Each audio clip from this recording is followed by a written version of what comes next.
Siapin lebih dini, karena studi ke luar negeri itu nggak cuma sekedar berdasar keinginan ya, tapi harus ada kesiapan juga.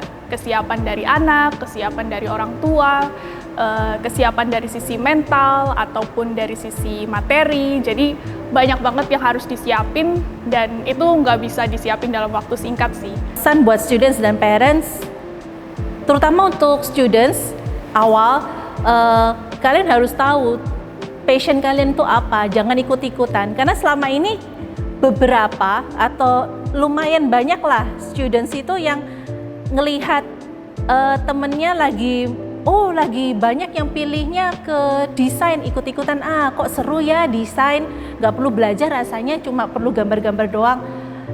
It's not that simple, masih banyak yang kamu juga harus pelajarin, dan kalau itu berasal dari passion kamu, lebih enak gitu loh pada saat kita jalanin educationnya, jalanin untuk studinya itu, karena kita bisa mencapai cita-cita kita yang emang itu jadi passion kita, bukan yang ikut-ikutan temen. Karena kalau ikut-ikutan temen, bagi dia itu sesuatu yang menyenangkan, mau sampai lembur ngerjain tugas, assignmentnya itu mereka nggak ada masalah karena mereka enjoy, karena itu passionnya dia. Sedangkan kita yang ngikutin, kita nggak akan kuat karena nggak enak untuk melakukan sesuatu yang kita nggak suka gitu.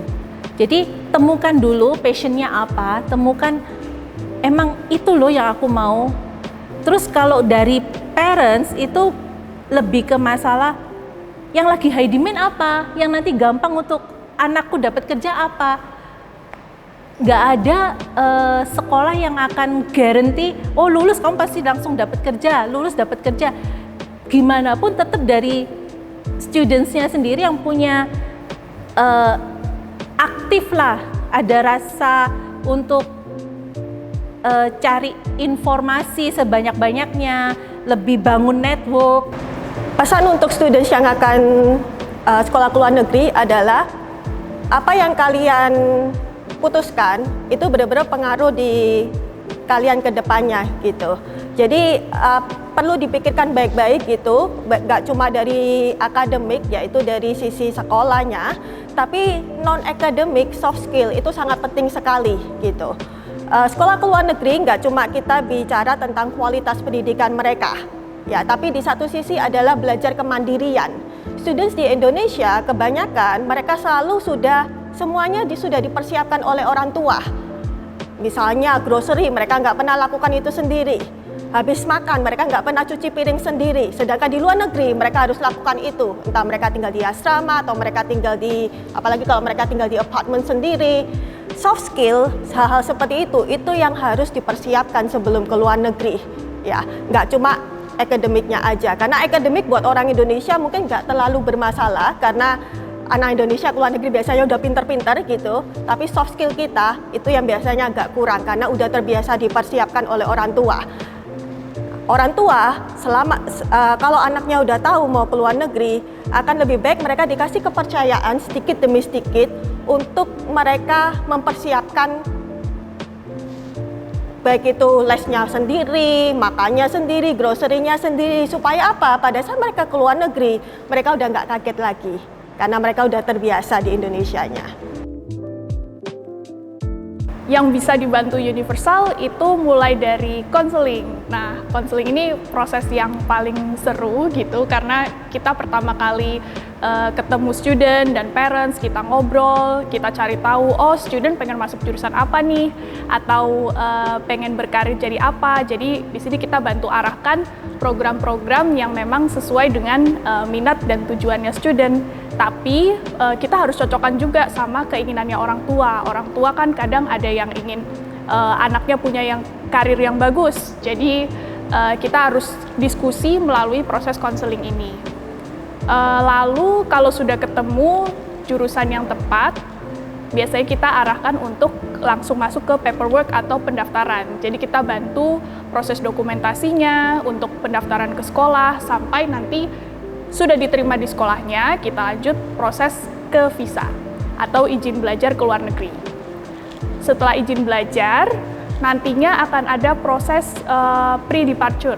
Jadi persiapan yang harus dilakukan sebelum keberangkatan. Apa saja yang harus dibawa, kemudian apa saja yang harus diantisipasi ya nanti ketika di luar negeri, perbedaan budaya, perbedaan cuaca, itu biasanya kita kumpulin student dan parents di pre-departure briefing. Nah, Universal ini yang punya pre-departure briefing terbaik loh.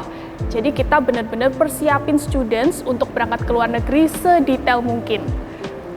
Lalu kalau misalnya sudah berangkat di luar negeri, nggak usah khawatir. Kalau masih bingung harus menghubungi kemana, nah kita punya layanan post services. Jadi ketika sudah sampai di luar negeri, student dan parents masih tetap bisa kontak ke Universal.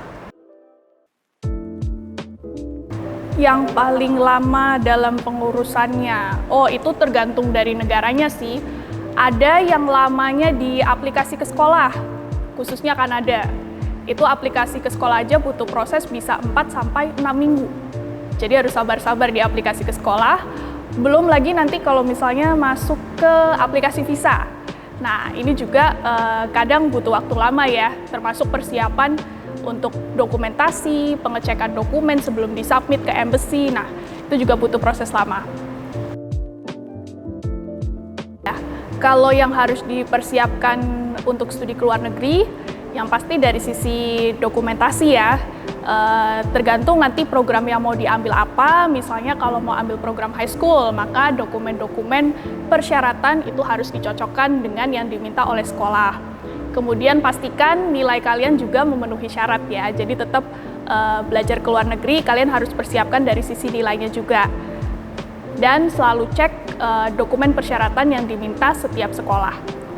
Kemudian kalau dari sisi izin tinggal, nah nanti setelah diterima di sekolahnya, pasti kalian harus mengurus izin belajarnya di sana dan izin tinggalnya juga. Itu juga salah satu yang penting. Jadi kalau dari sisi teknis mungkin ada dua ya, aplikasi ke sekolah, dokumen-dokumen dari sekolah terdahulu, plus dokumen pribadi untuk keperluan izin belajar. Lalu kalau misalnya selain daripada teknis, teman-teman juga harus siapin mentalnya, terutama students nih, karena kalian harus siap-siap untuk belajar di luar negeri, gak cuma belajar tapi tinggal sendiri di luar negeri. Nah, kalian harus mulai belajar mandiri, yang tadinya belum bisa nyuci piring, kalian harus belajar buat nyuci piring. Yang tadinya belum bisa setrika sendiri, itu harus mau nggak mau harus belajar ya, karena nggak ada papa mama di sana. Jadi dari mental students juga harus dipersiapin sebaik mungkin. Jangan sampai kalian hanya ingin sekolah-sekolah, tapi kalian nggak antisipasi nih siapa yang nanti akan ngebantu kalian selama belajar di sana untuk kehidupan sehari-harinya. Dan dari orang tua, yang pasti bekal untuk students ya, memberikan value-value terbaik, misalnya dari sisi rohani, supaya nanti student ketika di sana itu tetap bisa keep kontak sama keluarga yang ada di rumah. Karena kan kita nggak bisa datang langsung ya sebagai orang tua, nggak bisa selalu menemani atau mengawasi gitu. Jadi membekali anak dengan value-value yang penting itu juga bagus banget sih untuk disiapin. Oke, sekali lagi buat students, parents, persiapkan sebaik mungkin untuk rencana studi kalian ke luar negeri. Jadi paling aman itu sekitar 1 tahun lah sebelum rencana kalian untuk studi. Misalkan nih, pengennya untuk berangkat itu setelah lulus SMA, maka sekitar kelas 11 lah, kalian tuh udah mulai cari info sebanyak-banyaknya tentang program yang kalian mau, terus persiapkan dokumennya apa aja sih, karena seperti yang tadi saya bilang, untuk bahasa Inggris seperti IELTS atau TOEFL, seperti itu kan nggak semua student tuh bisa langsung, oke lah aku mau tes, langsung daftar tes, tapi ada students yang butuh untuk persiapan dulu, latihan dulu, atau ikut intensive English sebelum mengambil tes bahasa Inggrisnya itu. Jadi persiapkan sebaik mungkin, paling nggak 1 tahun lah sebelum planning kalian untuk berangkat ke luar negeri itu. Jadi tunggu apa lagi? Sekolah ke luar negeri bukan hanya membuka wawasan kalian, tapi juga membuka network kalian, karena di sana kalian akan ketemu dengan students dari berbagai macam negara, dari culture yang berbeda juga. See you again.